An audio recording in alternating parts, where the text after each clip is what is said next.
साथीहरू ल आज चाहिँ हामी नेपाली सेना सैन्य पदको लोकसेवा अन्तर्गतमा लिइने सामान्य ज्ञानको हामी चाहिँ पास्ट क्वेसन्सहरू चाहिँ सल्भ गर्न गइरहेका छौँ। सामान्य ज्ञानमा जम्मा हामीलाई 20 मार्क क्वेसन सोधिन्छ। यसमा चाहिँ सबै क्वेसनहरू चाहिँ मैले अगाडिको पास्ट इयरबाट चाहिँ कलेक्सन गरेको हुँ र तपाईँहरूलाई चाहिँ यो चाहिँ हामी एकदमै यसको चाहिँ नि क्लारिफिकेसन सहित चाहिँ हामी चाहिँ यसको एन्सर दिने प्रयास गर्छौँ। र अब हेर्नु, तपाईँहरूले यदि यो क्लास लिनु छ भने चाहिँ हाम्रो यो नम्बरमा, माथि दिएको नम्बरमा चाहिँ सम्पर्क गर्न सक्नुहुन्छ र व्हाट्सएप पनि गर्न सक्नुहुन्छ। क्लासहरू चाहिँ धमाधम भइरहेको छ। र अब हामी सर्वप्रथम 1 नम्बरबाट जान्छौँ। हेर्न सक्नुहुन्छ, नेपालको सबैभन्दा ठुलो राष्ट्रिय निकुञ्ज कुन हो भनेर दिएको रहेछ। यसमा चाहिँ नेपालको सबैभन्दा ठुलो राष्ट्रिय निकुञ्ज कुन हो भनेपछि हामी के भन्छौँ त, सेफोक्सुन्डो राष्ट्रिय निकुञ्ज हुन्छ। सेफोक्सुन्डो राष्ट्रिय निकुञ्ज चाहिँ हाम्रो नेपालको सबैभन्दा ठुलो राष्ट्रिय निकुञ्ज हो भन्ने कुरा चाहिँ हामीले बुझ्नु पर्यो।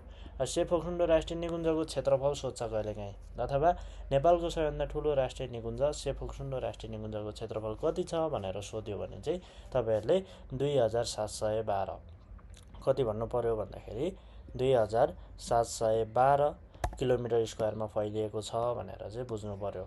अब अर्को कहिलेकाहीँ कसरी पनि सोध्न सक्छ भन्दाखेरि चितवन राष्ट्रिय निकुञ्जको बारेमा पनि सोध्न सक्छ। नेपालको सबैभन्दा पहिलो र नेपालको सबैभन्दा पहिलो स्थापना भएको राष्ट्रिय निकुञ्ज र पुरानो राष्ट्रिय निकुञ्ज भनेर हामी चितवन राष्ट्रिय निकुञ्जलाई चिन्छौँ है त। अब हामी दोस्रो नम्बरमा जाउँ। सार्क सचिवालय कुन देशमा अवस्थित छ भनेको छ है। सार्क सचिवालय चाहिँ कुन देशमा अवस्थित छ भनेर भनेको रहेछ। यसमा चाहिँ हामीले हेर्न सक्छौँ, भारत, भुटान, नेपाल र पाकिस्तान दिएको रहेछ। सार्क सचिवालय चाहिँ कहाँ छ भनेपछि हाम्रो देश नेपालमा छ भनेर चाहिँ हामीले बुझ्नुपर्छ। नेपालको पनि कहिलेकाहीँ ठाउँ नै तोकेर सोध्न पनि सक्छ, त्यति बेला चाहिँ ठमेल नेपाल भनेर चाहिँ हामीले एन्सर गर्नुपर्ने हुन्छ है त। अब त्यसपछि हाम्रो यसको एन्सर के भयो त दोस्रोको भन्दाखेरि हाम्रो नेपाल भनेर भयो है त। माथिल्लोको मैले चाहिँ यहाँ किलोमिटर स्क्वायरकै उसमा चाहिँ राखिदिइसकेको छु। सेफोक्सुन्डो राष्ट्रिय निकुञ्जको क्षेत्रफल 2712 किलोमिटर स्क्वायर छ भन्ने कुरा चाहिँ तपाईँहरूले बुझ्नु पर्यो है त। अब सार्क सचिवालय हाम्रो नेपालमा रह्यो। नेपालको पनि कहाँ भने त भन्दाखेरि ठमेलमा छ भन्ने कुरा बुझ्नु पर्यो। तेस्रो नम्बरमा छ वाचन शिरोमणि भन्नाले कुनलाई चिनिन्छ भनेको छ है। यसमा चाहिँ 4 जना दिएको छ। अब यसमा हामीले के एन्सर छान्दाखेरि चाहिँ हाम्रो कुन हुन्छ त भन्दाखेरि प नारायण प्रसाद पोखरेल भनेको पण्डित नारायण प्रसाद पोखरेल हुनुहुन्छ भन्ने कुरा चाहिँ हामीले बुझ्नु पर्यो। त्यसैले हाम्रो एन्सर ख भयो है त। अब क्वेसन नम्बर 4 मा हामी स्विच हुन्छौँ।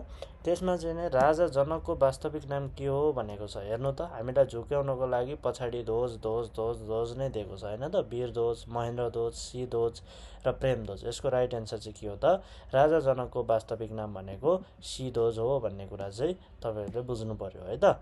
अब क्वेसन नम्बर 5 मा जान्छौँ हामी। काठमाडौँको अन्तिम राजा को थिए भनेको छ। त्यति बेला चाहिँ मल्ल राजाहरूको बिगबिगी थियो भन्ने कुरा चाहिँ तपाईँहरूलाई थाहा भइसकेको थियो होला।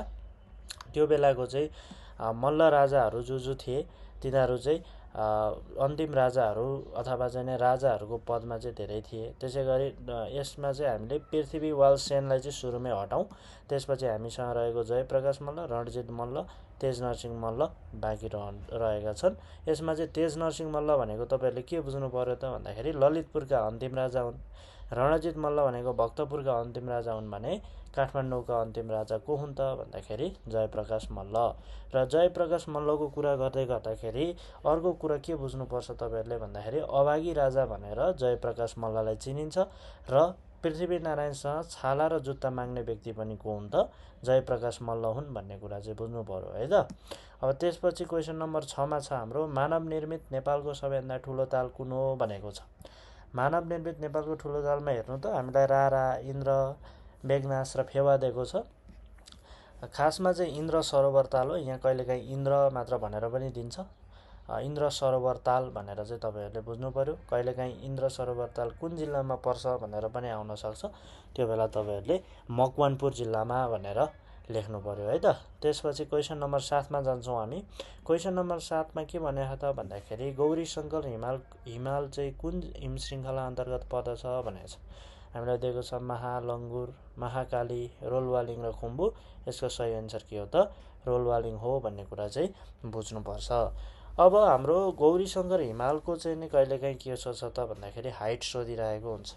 गौरीशङ्कर हिमालको हाइट कति छ त भन्ने कुरा चाहिँ तपाईँहरूले जानिराख्दाखेरि चाहिँ राम्रो हुन्छ है। 7134 मिटर चाहिँ उचाइमा के छ त भन्दाखेरि गौरीशङ्कर हिमाल पर्दछ। गौरीशङ्कर हिमाल भनेको चाहिँ हाम्रो दोलखा जिल्लामा पर्दछ भन्ने कुरा पनि तपाईँहरूले बुझिराख्नु पर्यो है त। त्यसपछि हाम्रो अर्को छ विद्यापति राजमार्ग कहाँदेखि कहाँसम्म छ भनेको छ। यो विद्यापति राजमार्ग चाहिँ हाम्रो के हुन्छ भन्दाखेरि यसलाई चाहिँ राजमार्ग भनेर चाहिँ नाम दिएको छैन। हाम्रो राष्ट्रिय राजमार्गको रूपमा चाहिँ विद्यापति राजमार्ग भन्ने छैन। त्यही भएर तपाईँहरूले यो नाम नसुन्नु भएको पनि हुनसक्छ। अब मध्य प्रदेशमा घर हुनु भएकोहरूले चाहिँ कोहीले थाहा पाउन सक्नुहुन्छ। नभए यो कुरा चाहिँ के छ त भन्दाखेरि हाम्रो जनकपुरदेखि जलेश्वरसम्मको बाटो एउटा वेज हुन्छ, त्यसलाई चाहिँ विद्यापति राजमार्ग भनेर भनिन्छ। यो कुरा चाहिँ तपाईँहरूले विचार गर्नु पर्यो है त। त्यसपछि अर्को 9 नम्बरमा जान्छौँ हामी। 9 नम्बरमा के छ त भन्दाखेरि जनक कवि केसरी भनेर कसलाई चिनिन्छ भनेको छ। जनक कवि केसरी भनेर कसलाई चिनिन्छ भन्दाखेरि हामीले धर्मराज थापालाई चिन्छौँ। कसलाई चिन्छौँ? धर्मराज थापालाई। अर्को भनेको सगरमाथाको नामाकरण गर्ने व्यक्ति को हो भनेपछि बाबुराम आचार्य। सगरमाथाको नामाकरण गर्ने व्यक्ति को हुन्? इतिहास शिरोमणि बाबुराम आचार्य भनेर चाहिँ तपाईँहरूले बुझ्नुपर्ने हुन्छ। अब हामी क्वेसन नम्बर 10 मा जाउँ। तल दिएका कुन वनस्पति सदाबहार होइन भनेको छ। हेर्नु त, तल दिएको कुन वनस्पति सदाबहार होइन? हामीलाई दिएको छ साल, लिची, सिसौँ र आँप। यसमा चाहिँ आँप भयो, लिची भयो, त्यसै गरी साल भयो। यो तीनवटा चाहिँ हाम्रो सदाबहार अथवा अर्ध सदाबहार भनेर पनि हामीले बुझ्न सक्छौँ। यी सबै सदाबहार हुन् भने सिसौँ चाहिँ हाम्रो के हो त सदाबहार वनस्पति भने होइन भनेर चाहिँ बुझ्नु पर्यो। अब क्वेसन नम्बर 11 मा जान्छौँ हामी। जिलेस्पीको मृत्युपछि अङ्ग्रेजी फौजको कमान्डर कसले सम्हालेका थिए भनेको छ है।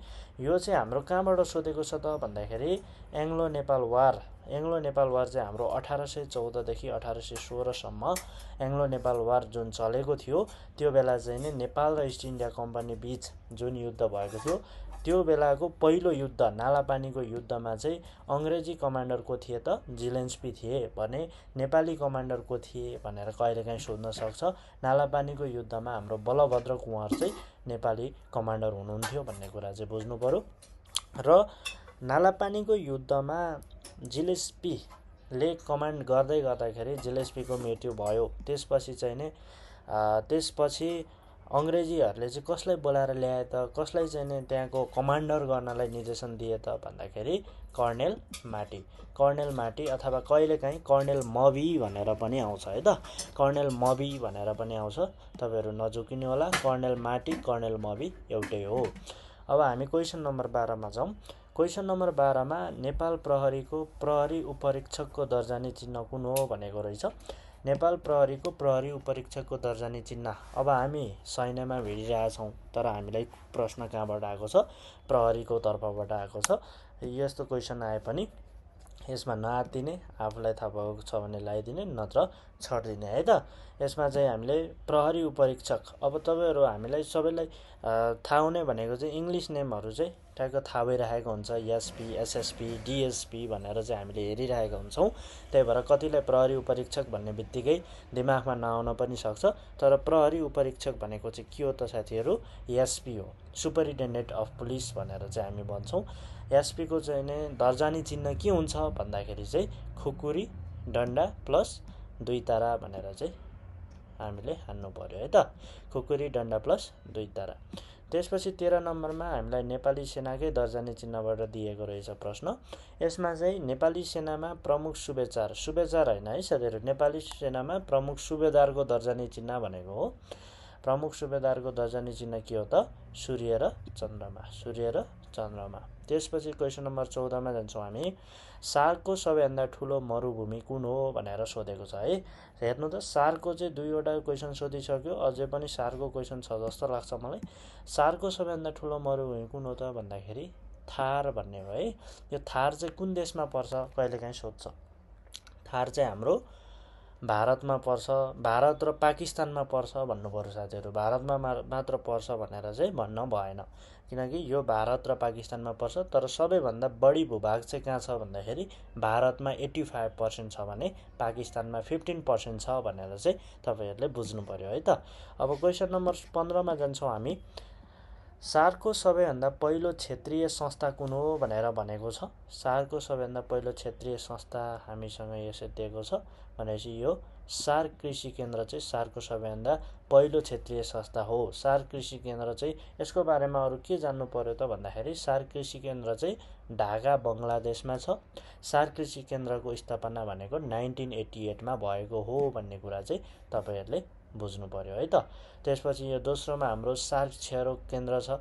सार्क क्षयरोग केन्द्र चाहिँ हाम्रो यहीँ नेपालमा छ है। नेपालको 4 बाटोमा चाहिँ सार्क क्षयरोग केन्द्र छ भन्ने कुरा पनि तपाईँहरूले बुझ्नु पर्यो। र सार्कको हेर्नु त साथीहरू, सार्कको चाहिँ 3वटा क्वेसनहरू लगातार सोधिसकेको छ। अघिल्लो वर्षहरूमा नि सार्कबाट क्वेसनहरू राखेको थियो। त्यसैले गर्दाखेरि सार्कलाई चाहिँ विशेष ध्यान दिनुपर्ने रहेछ भन्ने कुरा चाहिँ तपाईँहरूले बुझ्नुपर्छ है त। अब हामी क्वेसन नम्बर 16मा जान्छौँ। क्वेसन नम्बर 16मा छ विश्व मानवाधिकार दिवस कहिले मनाइन्छ भनेको छ है। विश्व मानवाधिकार दिवस हामीलाई चाहिँ पछाडिको डेट मात्र दिएको रहेछ। जम्मा हाम्रो चाहिँ विश्व मानवाधिकार दिवस मनाउने भनेको 1948 डिसेम्बर 10मा चाहिँ यसको संविधान हाम्रो चाहिँ संयुक्त राष्ट्र सभाबाट चाहिँ पारित भएको थियो। भनेपछि डिसेम्बर 10मा चाहिँ हामी के गर्छौँ त मानवाधिकार दिवस मनाइन्छौँ भन्ने कुरा चाहिँ बुझ्नु पर्यो। 1948को डिसेम्बर 10मा भनेर चाहिँ तपाईँहरूले बुझ्नु पर्यो है त। त्यसपछि हामी क्वेसन नम्बर 17मा जान्छौँ। संयुक्त राष्ट्र सङ्घ सदस्यता खारिज गर्ने पहिलो राष्ट्र कुन हो भनेको छ। हेर्नु त, संयुक्त राष्ट्र सङ्घको चाहिँ सदस्यताबाट निक्लिने बाहिरिने संस्था कुन हो भन्दाखेरि चाहिँ देश कुन हो भन्दा चाहिँ हामीले के बुझ्नु पर्यो त इन्डोनेसिया हो भन्ने कुरा चाहिँ हामीले बुझ्नुपर्छ। किन निक्ल्यो भन्ने कुरा बुझ्नुहुन्छ भने साथीहरू, इन्डोनेसियामा चाहिँ के भयो त भन्दाखेरि सन् 1965मा चाहिँ इन्डोनेसिया र मलेसिया बिच चाहिँ राजनीतिक तथा सीमा विवाद भयो। त्यसपछि चाहिँ नै इन्डोनेसिया चाहिँ संयुक्त राष्ट्र सङ्घबाट चाहिँ निक्लिने घोषणा गरेर निस्किएको हो भन्ने कुरा चाहिँ तपाईँहरूले बुझ्नुपर्छ है त। अब क्वेसन नम्बर 18मा जान्छौँ हामी। क्वेसन नम्बर 18मा हामीलाई यो प्रकाशको गति कति हुन्छ भनेर सोधेको रहेछ। प्रकाशको गति भनेको चाहिँ हाम्रो 3.8 × 10⁸ ms हुन्छ भनेर चाहिँ हामीले बुझ्नुपर्छ है त। अब क्वेसन नम्बर 19मा जाउँ हामी। वाटर पोलो खेलमा खेलाडीको सङ्ख्या कति हुन्छ भनेको छ। वाटर पोलो खेल तपाईँहरूले सुन्नुभएको होला, वाटर पोलो खेल भन्ने। त्यसमा चाहिँ कतिजना हुन्छन् त जम्मा 7 जना हुन्छन् भन्ने कुरा चाहिँ बुझ्नु पर्यो। 7 जनामा सब्स्टिट्युट पनि त्यही किप्पर सहित गरेर 7 जना चाहिँ वाटर पोलो खेलमा हुन्छन् भन्ने कुरा चाहिँ तपाईँहरूले बुझ्नुपर्छ है त। त्यसपछि हामी अब 20औं नम्बरमा जान्छौँ। 20औं नम्बरमा हाम्रो प्रश्न छ प्रथम राष्ट्रिय खेलकुद प्रतियोगिताको प्रतीक चिन्ह के थियो भनेर सोधेको छ है। प्रथम राष्ट्रिय खेलकुद प्रतियोगिताको प्रतीक चिन्ह के थियो भन्दाखेरि नौरङ्गी डाँफे भनेर चाहिँ बुझ्नु पर्यो। नौरङ्गी डाँफे चाहिँ यसको प्रतीक चिन्ह थियो भन्ने कुरा चाहिँ तपाईँहरूले बुझ्नुपर्छ। यसरी हामीले पास्ट क्वेसन 20वटा पास्ट क्वेसन चाहिँ हामीले सल्भ गरिसकेका छौँ।